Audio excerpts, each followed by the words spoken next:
Well, I guess I'll just tell it like it was. A couple of days ago, I guess it was the 4th of December, 2024, Barb and I had to go to the store. We went to Food Lion.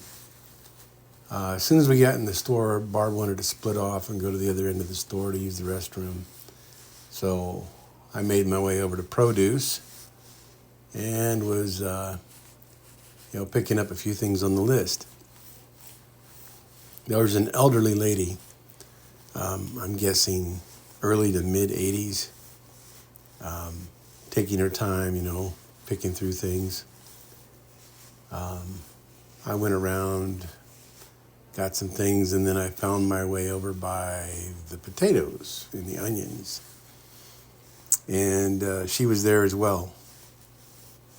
Now, if anybody who knows me knows that I say hello to everyone, including drivers that are passing by if it's out near our property. It's a typical Iowa thing to do. It's kind of in our DNA.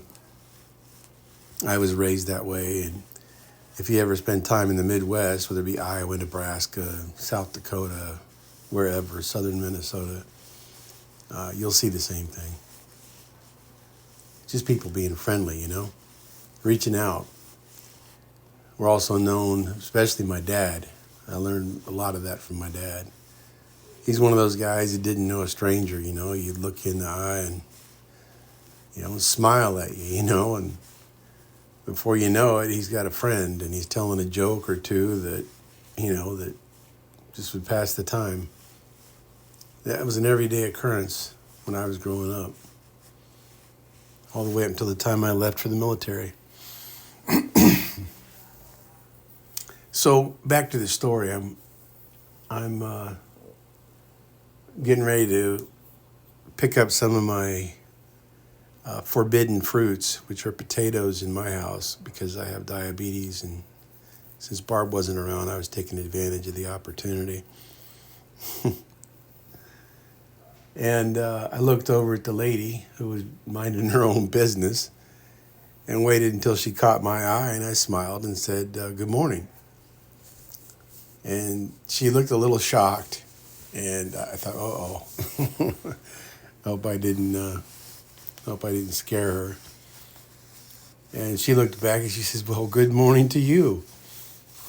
And I kind of left it at that. That's normally how you exchange with people, and I got my stuff, and I was trying to hide the potatoes, for when Barb would come back. But I got around the corner there, and she was coming around the corner, and she extended herself, kind of leaned in when she talked to me, and she says,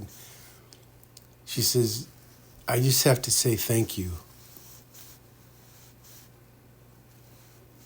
And I was a little shocked by that. I was like, thank you for what exactly? That was my response. And she says, thank you for talking to me. She says, I come here often and I conduct my business here and there. And she says, I feel invisible. I feel like nobody even sees me. Nobody speaks to me.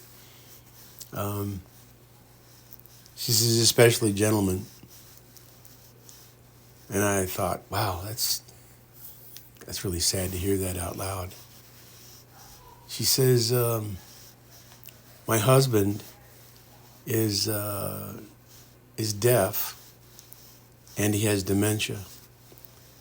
And so we don't really have conversations, And I said, of course I hope he's doing well. And she says, oh yeah, he can still take care of himself and things like that. And other than the dementia and the hearing, he's in pretty good health.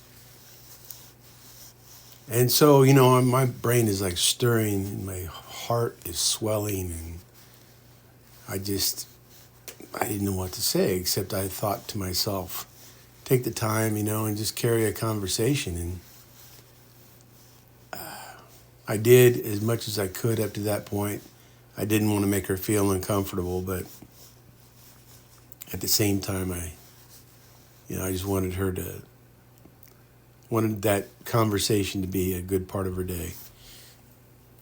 So Barb came walking up shortly after, and I wished her a Merry Christmas and and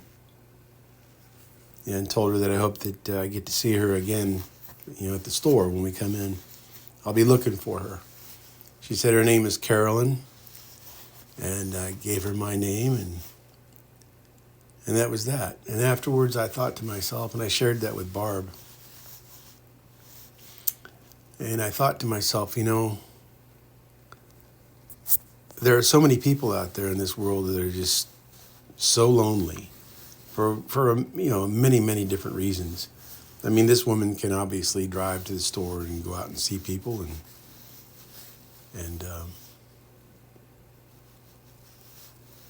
she has that advantage. But there are so many out there that are isolated and self-isolate because they're afraid of people. And like I told Carolyn, I said, one of the biggest problems I think in today's society is that, especially since COVID, is that people are afraid of each other, And I think that's a really sad situation, and we need to fix that somehow. She agreed, and anyway, had to share this because, I guarantee you I've said hello personally, not including the fingers waving up from my steering wheel, probably to 50 people in the past, I don't know, a couple of weeks. And I've never had that kind of exchange that I can remember where someone actually thanked me for speaking to them. So I hope that some of you think about this, when you're out there, just doing your business every day, just looking into somebody's eyes and smiling and saying hello, giving them a wink, giving them a nod, having a conversation over the goofiest things, it makes a difference to people. You could be the brightest part of their month. So consider that, will you? I know many of you are going to stay your shy ways and you're going to get about your business and do your thing and keep your head down. But I tell you what, most people out there in this world are as good as you get, You may have all these preconceptions about them, but there's folks that will stop in the middle of a rainstorm to help you with a flat tire. There's people that'll be there for you in the middle of a crisis, when you don't expect it. So give people a chance. That's all I've got for now. I just wanted to share that with you because, to be honest with you, it surprised me. So Merry Christmas to everybody.